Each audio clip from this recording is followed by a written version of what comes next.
Thank you very much. We want to welcome you, our global audience, to another interesting, it promises to be a fascinating conversation. This is the second edition of the Peace and Justice Forum. We come here each week deliberating on key wide range of issues that tend to shape the destiny of our one world.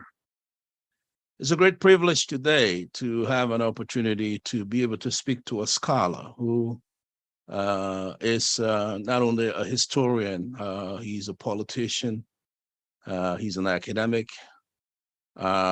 he's also a religious scholar. So we're gonna dive into some of the challenging issues prevailing in Liberia.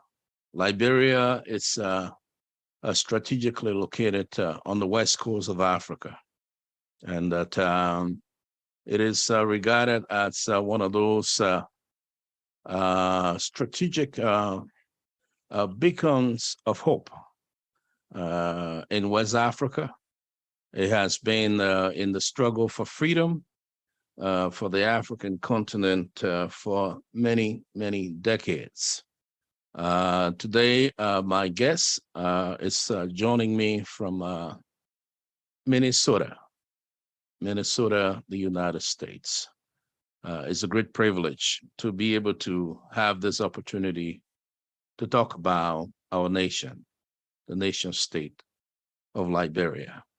If you just join us, it's a great day to have you with us, and that we're going to be looking at current trends in Liberia, in the politics, the challenges in regards to the current economy, the student community, the issues surrounding rights and rights violations, and Liberia's own position amongst the community of nations in the 21st century.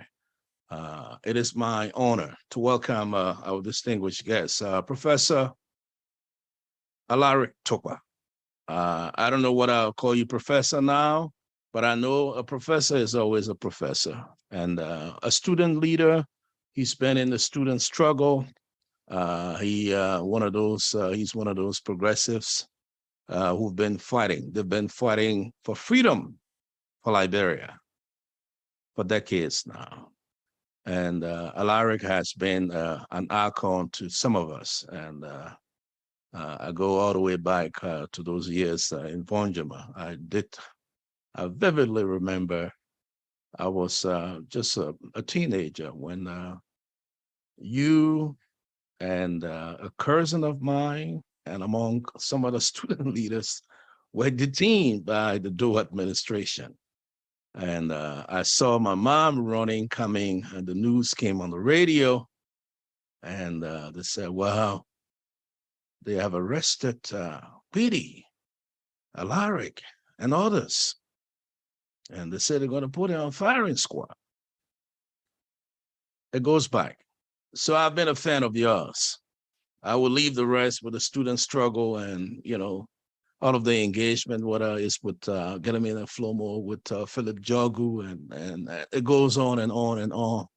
Brother Tapia and the rest of it. But let me use this opportunity to welcome you to the Peace and Justice Forum and the power of technology. Professor Tokpa is visiting the United States. I listened to you quite keenly in Liberia that you were planning a trip to visit the U.S.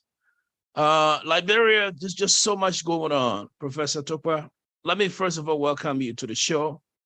And within the Christian tradition, may I ask the first question?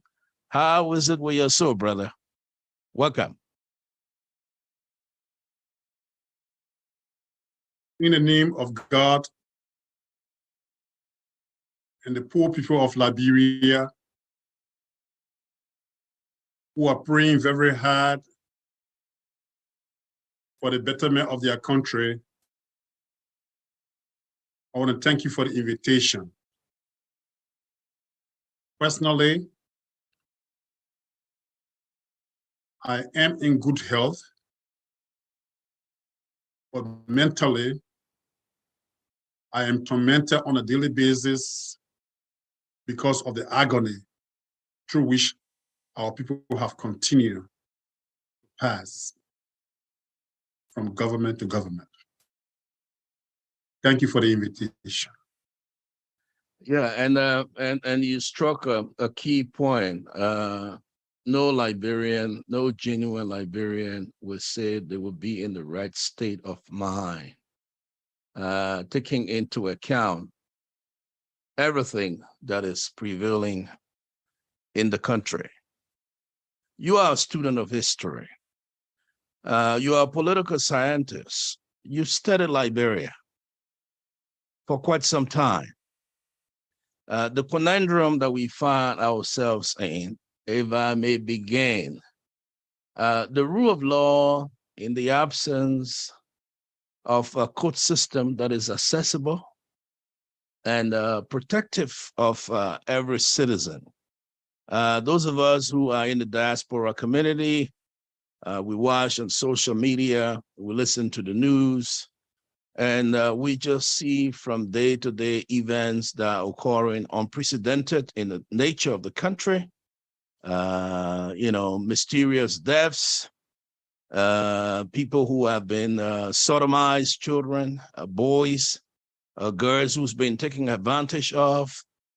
The recourse, getting redress and keeping within that constitutional framework, which is indeed should be provided for all Liberians. Talk to us about the rule of law, the justice system in Liberia, the current trends, things that are taking place in a way that most of the times, those of us even who are abroad, we are troubled every day.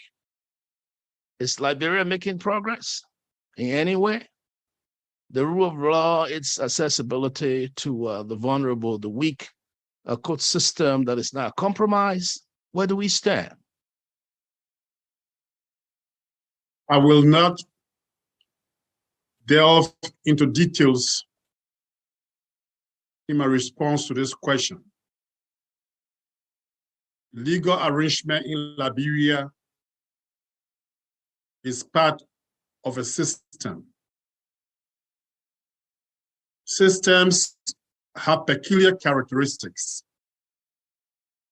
One, systems are interrelated. Two, systems do co-vary. In that way, then, we can say three, systems are interconnected. When the parts of the system that are interconnected, who are dependent on each other, change, other parts of the system have the tendency to change. Therefore, talking about the rule of law and the improvement in the rule of law, you are talking about breaking aspects of the justice system down and reconstructing them. You are therefore talking about fundamental change in Liberia. You are talking about deconstructing the Liberian system. That is therefore the political system with which the justice system is connected. You're talking about breaking those systems down and reconstructing them. Therefore, if you ask me about specific developments, there are many young people and others that have continued to cry for justice in Liberia. People are crying that justice is unsealed. People are crying that the powers that be do not respect the justice system. People are crying there is no justice for the poor people in Liberia. People are crying that the justice system has been compromised because it has been monetized. Some have suggested that there's need for more incentives and more support for serious-minded workers in the justice system. But the high officials in the justice system are part of the corrupt bureaucracy, and they are part of the reason why Liberia is breaking down They are part of the reason why the peace of Liberia is being threatened. They are part of the reason why there's no freedom of movement.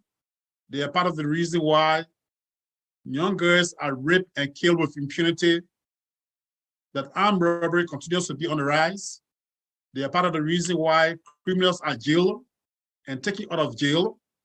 They are part of the reason why the hope of Liberians continues to be dashed down. So in facing the justice system, you are talking about looking at the history of that country and facing the entire political system. All right, so let me make a follow-up. I listened to you quite keenly in some of your presentations before arriving here in the United States about the current political stalemate in the country. Let's take, for instance, the incident at the American Embassy. The students involved, the Student Unification Party, students who were protesting for rights, which is guaranteed under the Constitution. Manhandle, beating recklessly, victimized in a way that I haven't seen something like that in quite a long time. It took me back to the scenario with Sami and Doe when he was being humiliated by the Johnson forces at the time. The question around Walter Sisulu of the Student Unification Party. Talk to me about that. Let's take that into a case study in terms of just what you said. Justice for the oppressed, for the student community. And if you care to talk about that, then let's bring into perspective the incident with Dr. Amon Sawyer during his homegoing and how the whole process was hijacked on the campus of the University of Liberia, but notorious Jefferson Koji, who happens to be the law mayor, and we understand he has his own militia. I was in the University of Liberia auditorium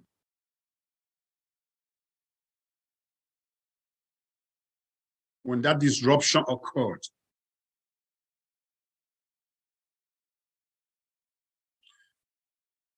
It was shocking, but not totally unexpected. Are you hearing me?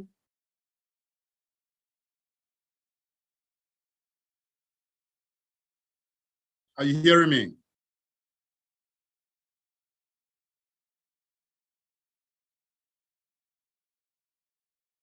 Are you hearing me?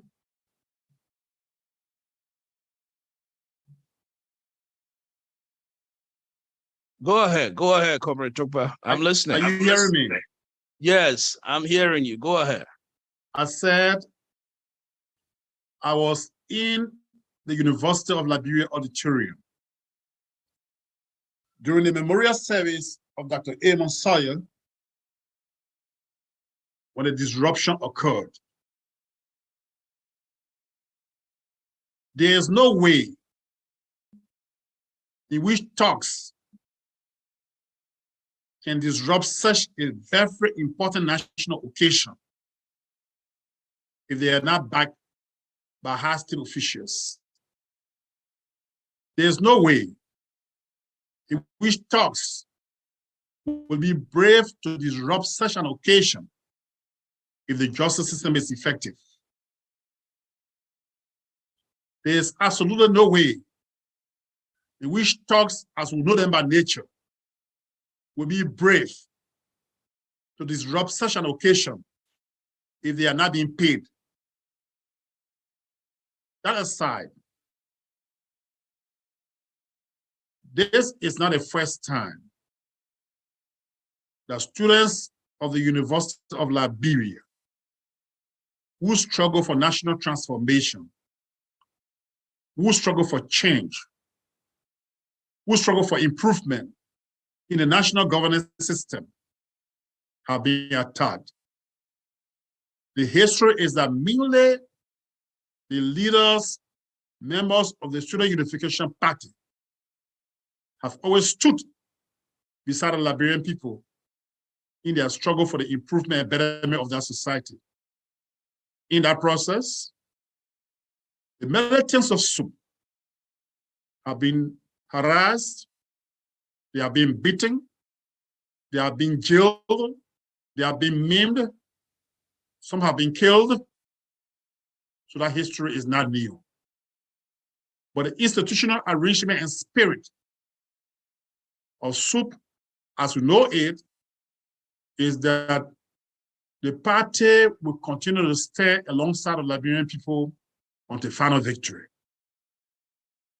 What occurred in recent times demonstrates the nature of a regime type that does not want to improve the country, that is only interested in what it can obtain from the national resources. What happened recently is proof of what we have said over and over. We have said for months, for the last several years, that the only way in which such a government can reassert itself is by intimidating the population, by completely trying to silence the opposition leaders, by sending fear to the public. What happened during the country campaign led by the Student Unification Party of the University of Liberia was intended to send fear to the population through pretending that by killing human beings, by harming human being children,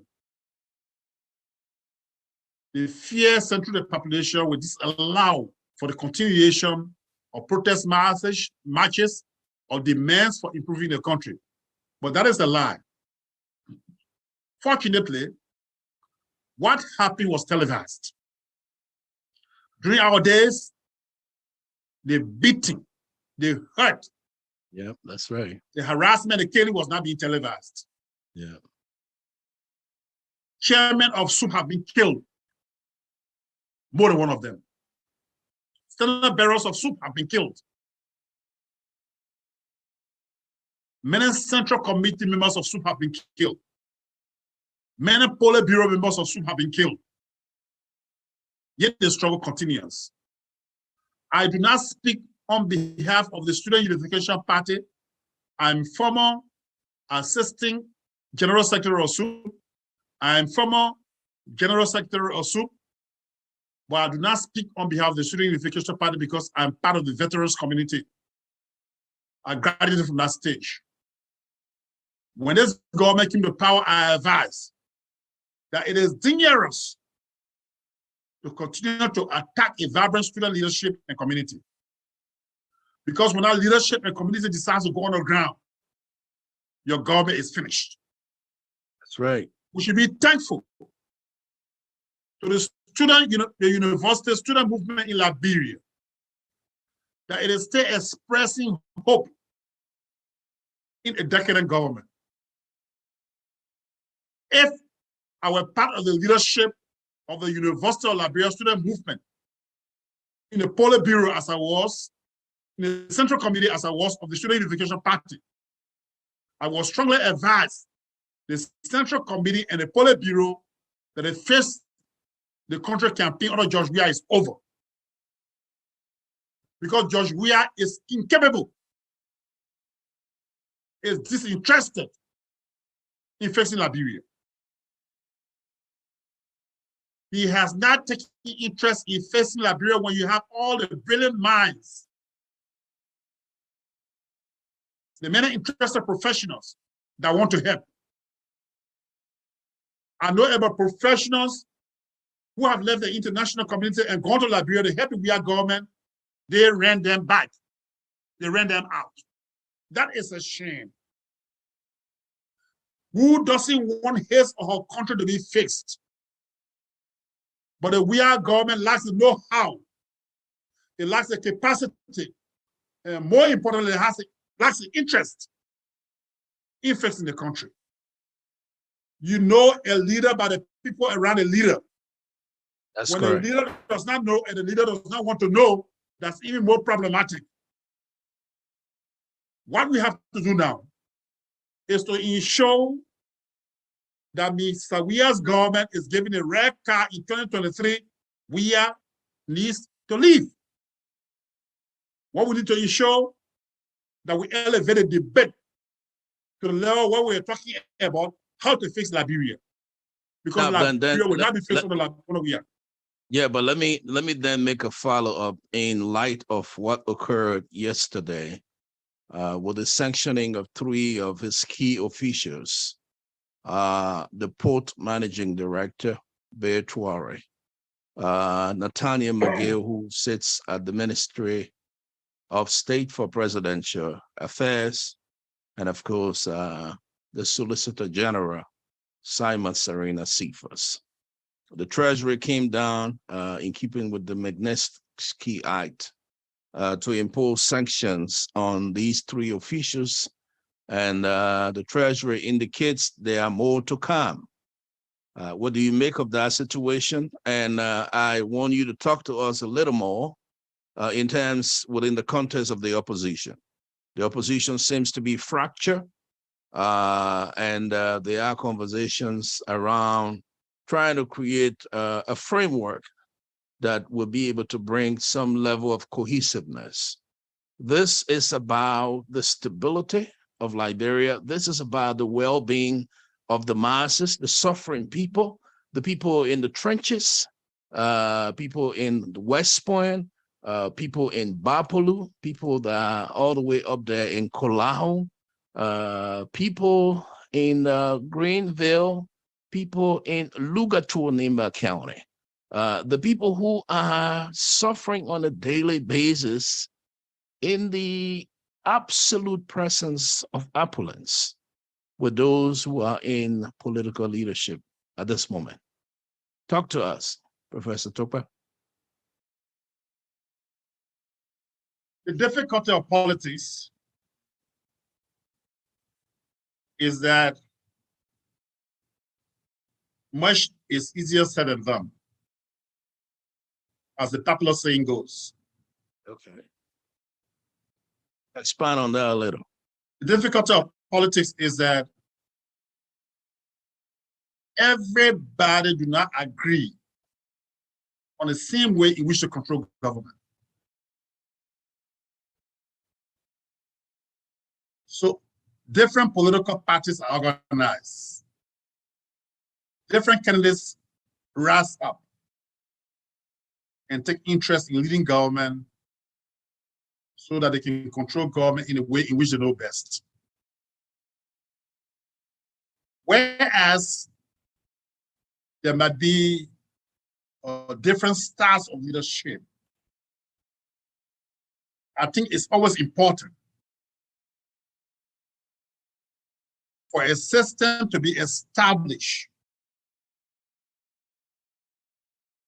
to which those who come to power may conform or have the obligation to conform, whereas they may have the latitudes in which they operate, such as some prerogatives within a limited scope.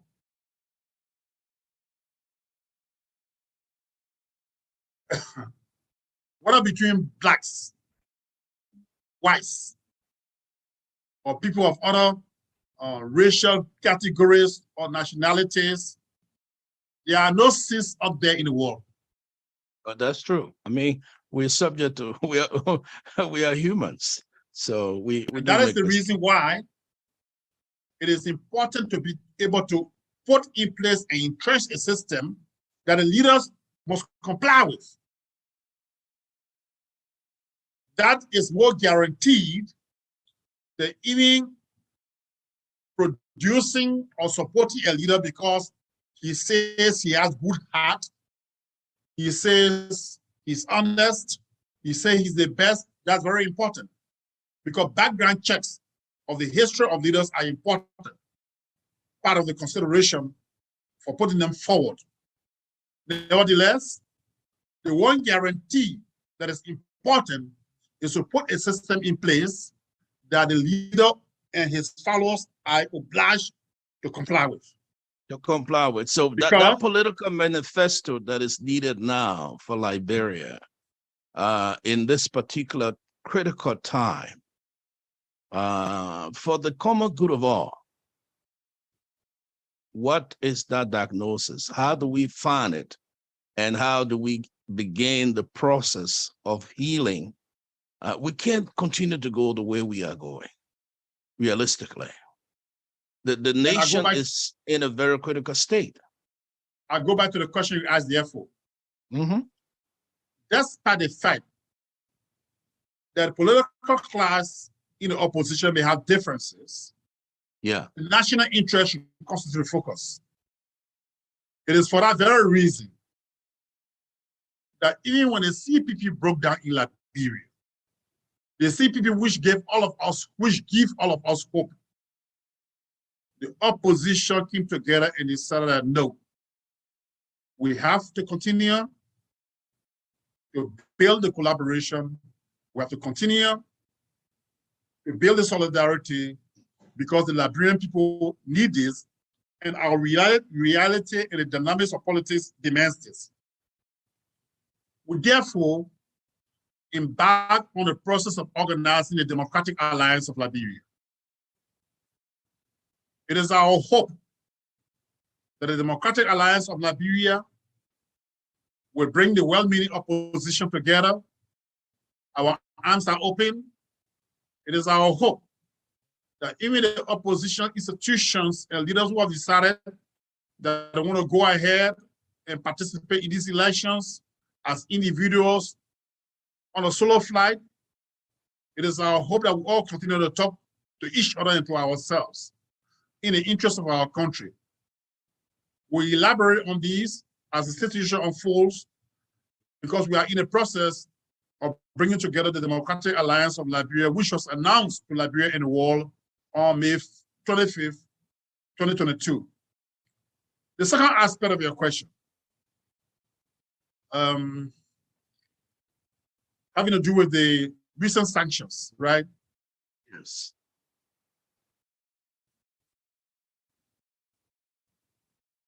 I can say three things about this. One, the U.S. Department of the Treasury's Office of Foreign Assets Control. Yeah.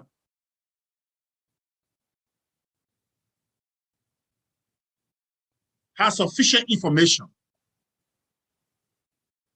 on many public officials who engage in corrupt acts to suffer their people for personal gains, because most of them had the money or the resources that is stealing.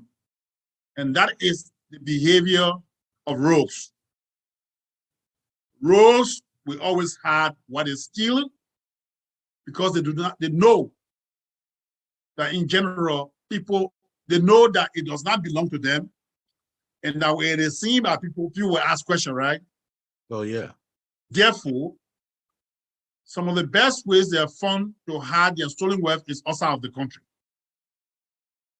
So the Treasury Department of this country, as you know, besides including the power of the US dollar, have control because they are the producer of the US dollar. Much of what is being stolen in terms of financial wealth in Liberia is being stolen in US dollar. When stolen in Liberian dollar, it is converted to US dollars and hidden abroad. That's correct. So that's the first thing. So they have some information on that because it is their money, they have control, they created the serial numbers and they can trace what is stolen. Well, Minister McGay was just spotted on video saying that, well, they are stealing the money, but they are using it in Liberia when he was just recently in Bond County. Well, he said other people have taken the money out of the country, but even if they say they are stealing, but they are using it on the people in Liberia. That's the irony as to where we are. Number two, about this sanction, the the Global Magnitsky Human Rights Accountability Act is not necessarily just about targeting people who take money away from their countries wrongfully, but it is targeting perpetrators who are suspected of violating human rights. That's correct. Because when you take resources that belong to the public, you negatively impact the lives of the people of a country. I think it is important for us to take note of that. The third thing is that when I read it, I read it several times. I think paragraph 2 says something like, through their corruption, these officials have undermined democracy. Undermined democracy in Liberia for their personal benefit. That's correct.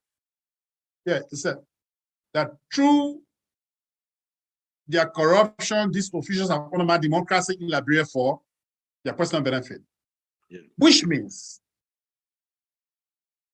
that the building of democracy in Liberia is very important. But if these officials who surround Mr. George Weah, who are well respected, have undermined democracy in Liberia, they have undermined democracy directly or indirectly to benefit the direct beneficiary is Mr. Weah as well. Oh, yeah. That is why we have to understand that the CDC is more a political machine than a political party.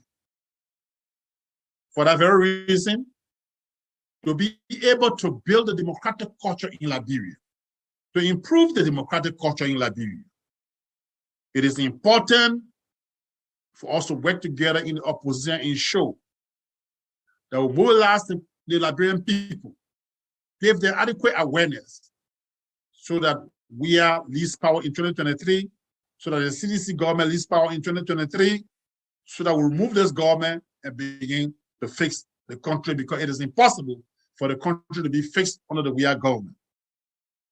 That is correct. And those of you who just joined us, I'd like to welcome you to Peace and Justice Forum. This program is designed to focus on a wide range of national and international justice issues. Today, we are examining Liberia under the microscope. If you just joined us, it's a pleasant welcome to you, wherever you are, either in the United States or in Liberia. My special guest happens to be Professor Alaric Tokpa. He is a known figure. He's not a stranger in Liberian politics. He has paid a considerable price for freedom for his people. And many decades after the Doe administration, Professor Tokpa is still championing the cause for freedom, for the total emancipation and liberation of his statesmen, of his kingsmen, of his countrymen, of his compatriots. So if you just joined us, we'd like to welcome you. We're having issues, we're debating issues here concerning the current political state of Liberia and the issues surrounding justice, equity, transparency. And let me come to that question. The question surrounding that particular paragraph, the emphasis made that through their corruption, these officials have undermined democracy in Liberia for their own personal benefit, unquote.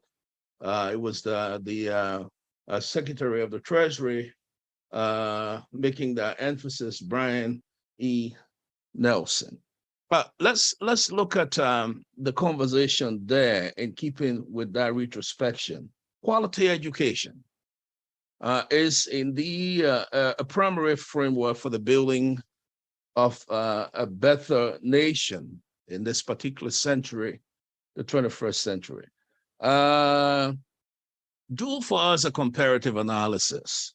During your years at the university in the 80s, as a student and a student leader, and now the current era that we find ourselves in, the state of the Liberian educational system.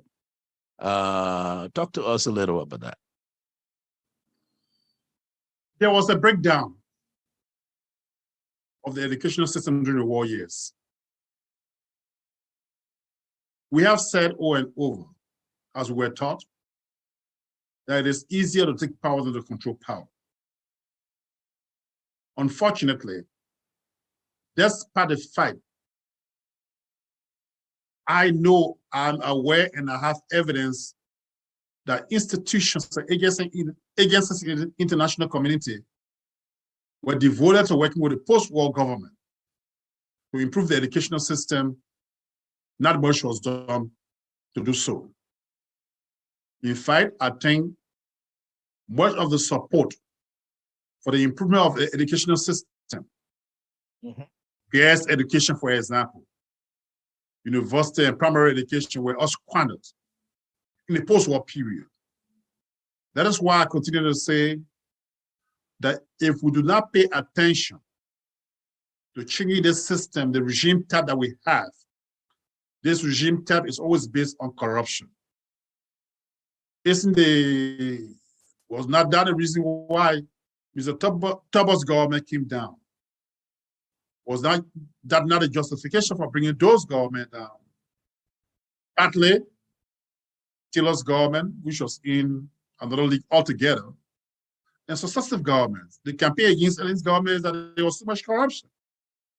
So when we consider the fact that government after government continues to be accused of corruption, and which is true, then we have an issue on hand.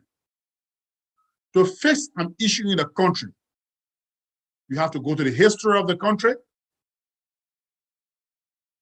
the economy, the culture, the politics, the educational system, and even the religious domain, which ought to constitute a moral conscience. Oh, yeah. That's a whole different story. That's for true. That is why I started with suggesting, when you return. I'll be very available and very willing for a more elaborate conversation on these issues, because very soon I'm going to make interventions, personally encourage collective intervention on the problem of corruption in Liberia and how to resolve it. And I will provide you information when I'm ready to do so. That is, now you are involved in this political struggle as a member of the opposition, as you indicated. The 2023 elections is looming. Taking from the recent experience in Lofa County, what mechanism needs to be put in place? First of all, the elections, those basic framework that should be able to create the level of authenticity, making it much more credible, accessible, and transparent.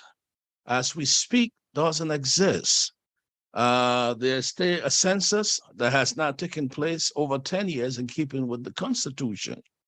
You are in the opposition. There are conversations taking place as we sit here around some of these perennial issues and some of these perennial challenges facing the nation. What can you say? What is the opposition doing? You are in the States.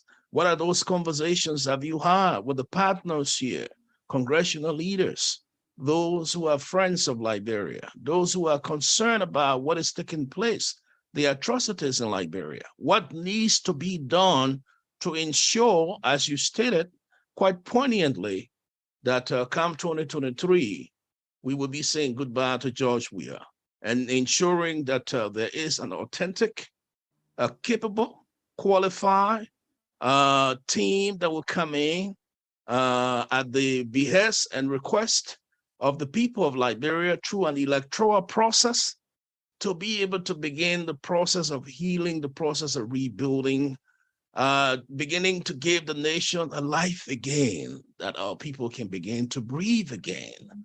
Talk to us about that, because the Elections Commission, which is a fundamental cornerstone in this whole democratic process, seems to be compromised as we speak.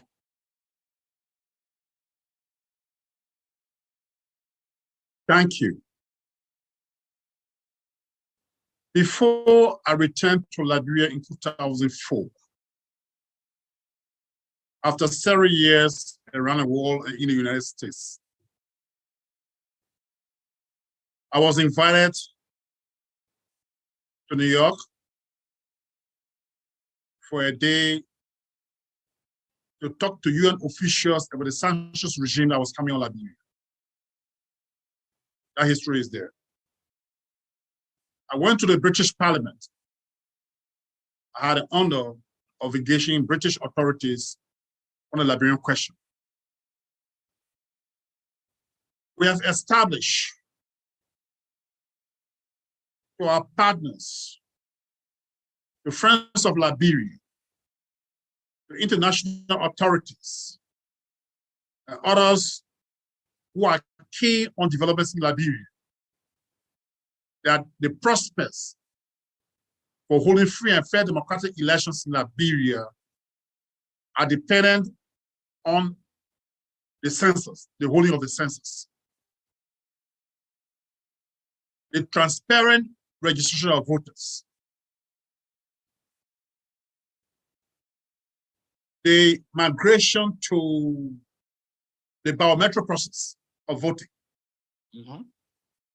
We have insisted that dishonesty in the counting of ballots has continued to be a problem. We have suggested that the commissioners at the Election Commission have a high potential of being corrupted. It is not just because it is under the George Weah regime, but that is the nature of administrations of regime types like this, as we continue to say over and over. The commissioners are deprived of resources,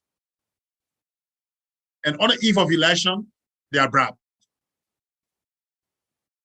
The Election Commission is not well financed. On the eve of election, election magistrates are bribed. The control of the electoral system by regime types like these for their personal benefits is what is undermining democracy, for which the sanctions are coming, for which the sanctions is coming. The control of the electoral system is one of the areas of corruption that needs to be investigated. Because it is only through democratic practices that we are able to improve on our governance system by electing people who respect the Constitution of the Republic of Liberia. The disrespect for the Constitution, the taking of money, public money for personal use, has made it impossible to implement significant aspects of the Constitution, such as freedom of movement, respect for human rights. You cannot move in Liberia freely at night. Even during the day, there are parts of Liberia you cannot move through freely. It is because money that ought to be used to improve security in Liberia is being used for personal enrichment. I say over and over, peace, justice, human rights, law, corruption are all interconnected. They are interrelated. They have a relationship that should not be ignored. In order to solve one, you have to pay attention to the others. It's kind of a systemic issue. It is it's quite systemic in nature. And you're very correct. Mm-hmm. So we have what to do. That's right. Beyond describing the realities we face, the problem we face, the time has come for us to begin to discuss on how to fix the system ourselves. Or the time has come to show the way in which to fix the system, so that even if others come there, they can know, they can have an idea of how to fix the system. The thing about this, there is no guarantee that others who have different perspectives, different methods of governmental control, will take the formula and go with it. We all have different ways in which we struggle. Particularly a country, we all have different ways in which we lead and control a country. Can we find a way to document, with the approval of the Liberian people, a way forward from which deviation will become detrimental to any leader or the followers of any particular leader? We have to get serious about this. We have real work to do. Ideally, we can achieve more if we work together when we work together. Ideally, we can succeed to achieve what we want to achieve when we agree to establish a system that controls human behavior. Because rogues have a pattern. Oh, yeah. They steal when they are not being watched. That's right. Rogues have a pattern, and they are very clever. When you catch them in the act of stealing that will put them in trouble, you will get harmed. Oh, yeah. Well, brazenly, they are right now. They are doing it in the open. That when you fight corruption, corruption will fight back. Corruption will not fold its arms. Corruption will fight you too. That's right. We have work to do. Well, and I think on that note, you have work to do. On that note, I know you're going to be departing for Liberia, but my question as we wrap up this conversation today, it's been quite fascinating, it's been educational, is the likes of Borkai, the likes of Cummings, Benina Ure, and you'll be Miss Kanga and the rest of it. Liberia is counting on you guys. Liberia is looking at you guys right now in the spotlight. For those of us in the religious community, what we seek is righteousness and justice. It's what we seek is that the good news has declared, as Jesus said, he was anointed to come, to proclaim, to teach, to set the captives free. All we have in this context is to ensure that there is justice, that there is equity, that there is transparency, that the people of Liberia can live not in servitude, but in dignity, that Liberia belongs to all Liberians, that our opportunity can be created for those young who have the strength and the old who have wisdom to collectively come together to begin to build that spirit of unity to ensure that Liberia once again can become a beacon of hope for the West African region and for the world. You sit here today, Professor Tokpa, you speak to us. What assurance can you give to the people of Liberia as you're gearing up to return? But those conversations, those essential conversations are needed, not for self, in keeping with that McNiskey-ite as a stress, that we can be an opposite of what's prevailing right now.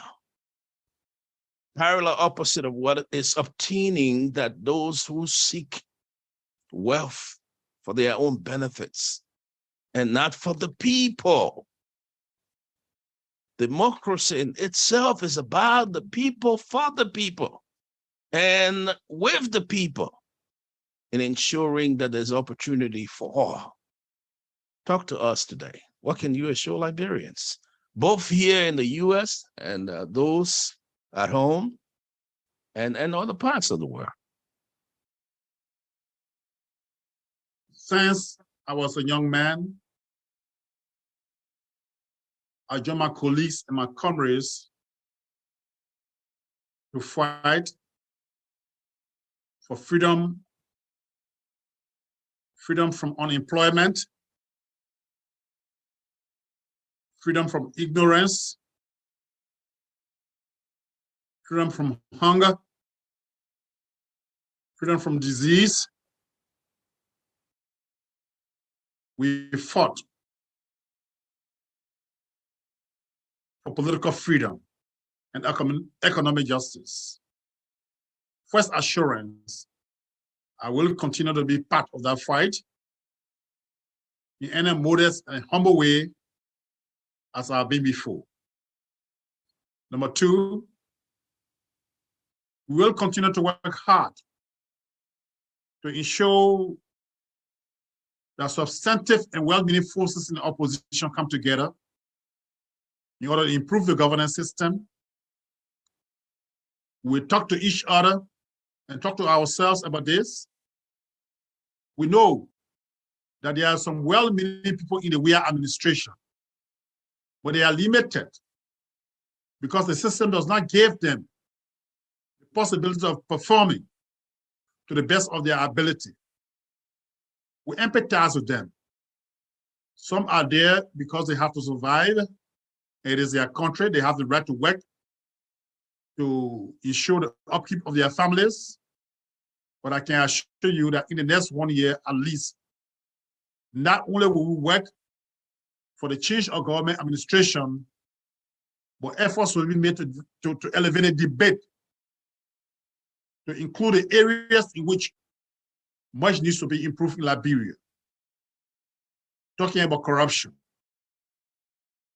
talking about the educational system, talking about health, talking about employment, and other areas in which we know we have brilliant Liberian minds and expertise to be able to elaborate and articulate the best ways forward for Liberians in the discourse. So I can assure you that it is not about what I am able to personally do, but I know I have the capacity to mobilize the involvement of others who are interested in improving Liberia, are interested in the betterment of Liberia, to join the discourse, whether through the organization of symposiums, workshops, lecture series, other kinds of conversations and discussions between political leaders. We are devoted to ensuring that the next year will be very intensive. And our contribution as institutions and the head of the the National Democratic Coalition NDC, but I have the honor to also serve as the NDC has been invited to help the opposition to bring together the Democratic Alliance of Liberia. So the DAL, the Democratic Alliance of Liberia, will become very active between now and the elections of 2023. And I can assure you, if the Liberian people decide to stand behind the DAL to remove power away from George Weah and his gang of cheerleaders, the prospects are good for our country. Thank you. Yeah, and just before we wrap up, I meant to raise the question concerning the considerable high salaries of key officials in government, those at the parliament level, the presidency, equity and justice, Liberia, a poor nation, where an individual cannot afford $1 a day. $1 a day to even feed their children. You have parliamentarians making over 15,000 American dollars on a monthly basis. I'm not talking about the incentives that they are receiving. These are things that we need to look at as well, keenly, in fine-tuning to ensuring that there is affordability and accessibility for all. Those children who are struggling, who are challenged, who do not have an opportunity to go to school, and the massive corruption that is taking place.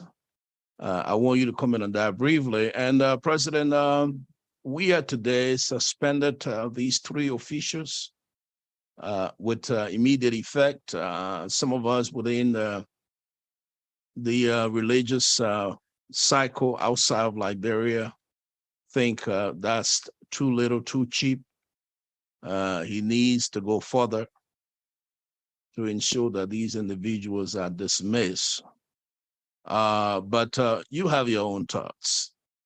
Talk to us a little as we wrap up this particular edition of the Peace and the Justice Forum. So the suspension of officials who are sanctioned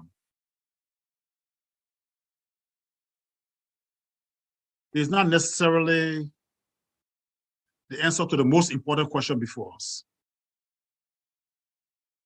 The most important question before us is how to improve our system, how to organize our system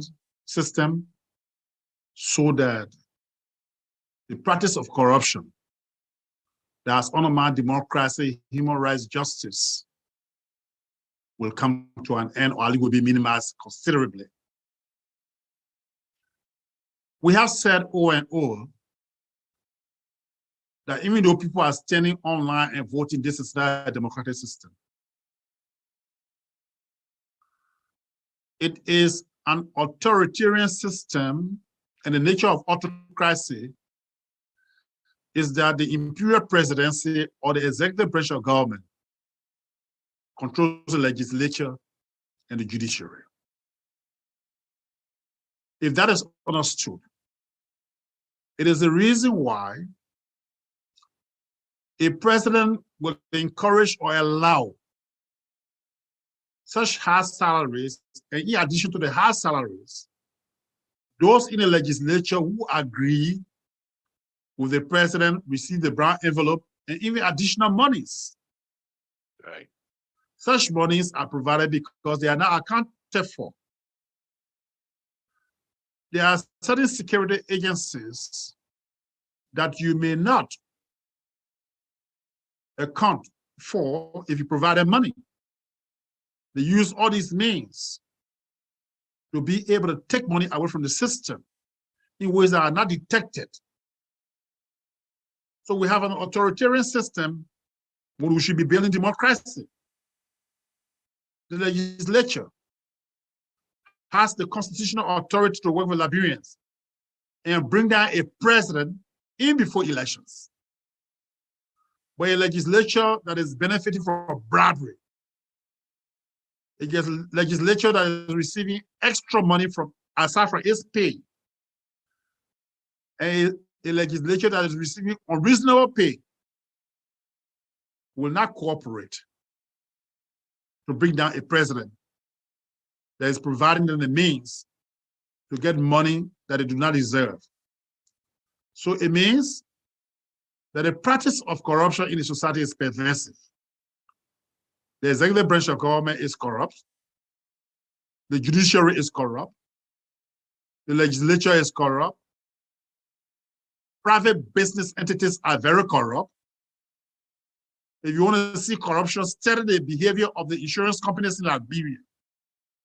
They are very wicked and very corrupt. The insurance agencies in Liberia is one of the private business agencies in which thorough investigation has to be conducted when we elevate the debate in the discourse to consider how to fix the problem of corruption in Liberia. The insurance agencies in Liberia are very wicked. They are very dangerous. Even if government were interested in better arranging the transport agency, the transport system, the insurance companies in Liberia will undermine all of this. Let's talk more next time, please. We want to thank you so much, Professor Alaric Tokpa, speaking to us all the way from Minnesota. Where are you in Minnesota, Professor Tokpa? I live in Plymouth. Okay. Speaking to us from Plymouth, Minnesota. We want to thank you so much. It's been quite a wonderful experience engaging with you today, and the conversation we had.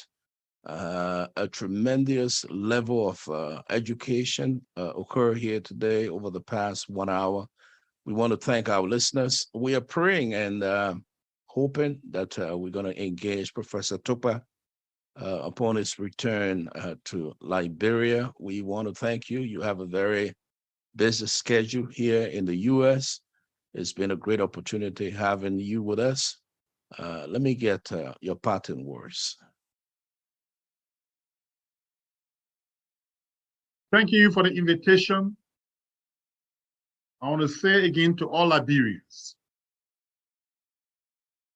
that the challenge of facing Liberia is the business of all Liberians. No one man or any one woman can fix Liberia alone. We have to work together. We have to come together. We have to respect each other. We have to understand that it is dangerous to engage in practices that undermine democracy, undermine peace.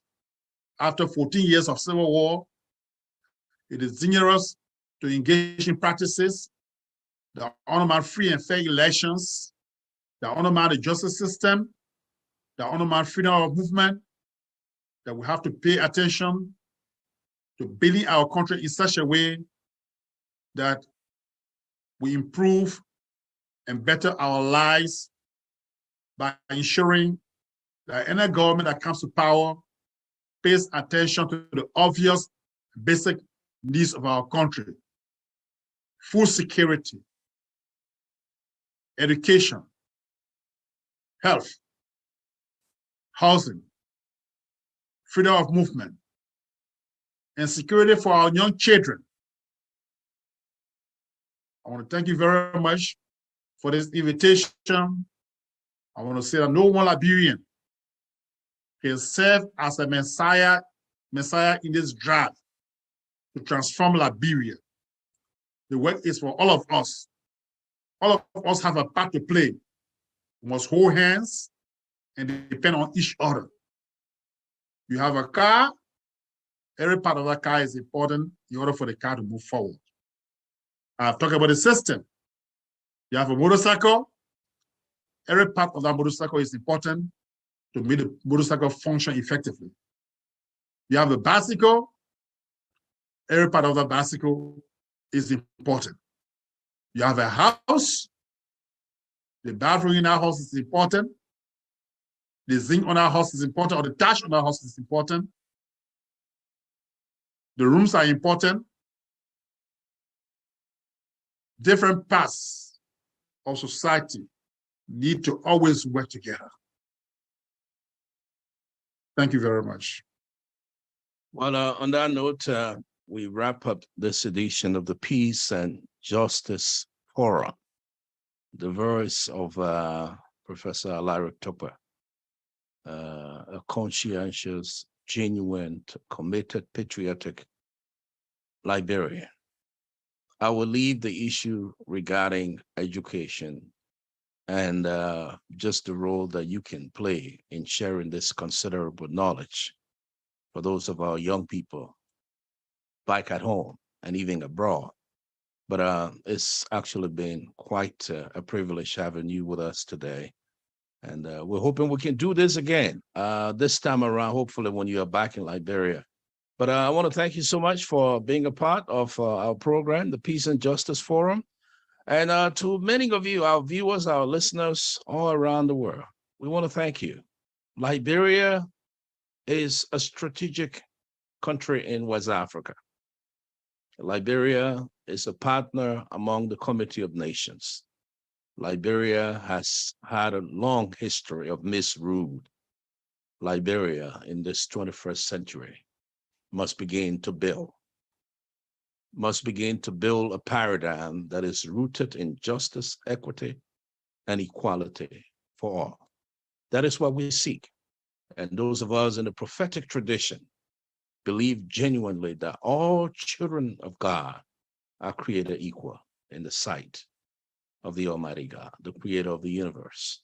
Until next time, when we come back again, my name is Zeze Wipogipara. Thanking you so much for being a part of this program. And we thank Professor Tokpa for joining us. To all of you, we'll see you again next time. Professor Tokpa, you take care. Have a wonderful day. Thank you. I will talk to you on the other side. Our listeners, take care. God bless. Bye-bye.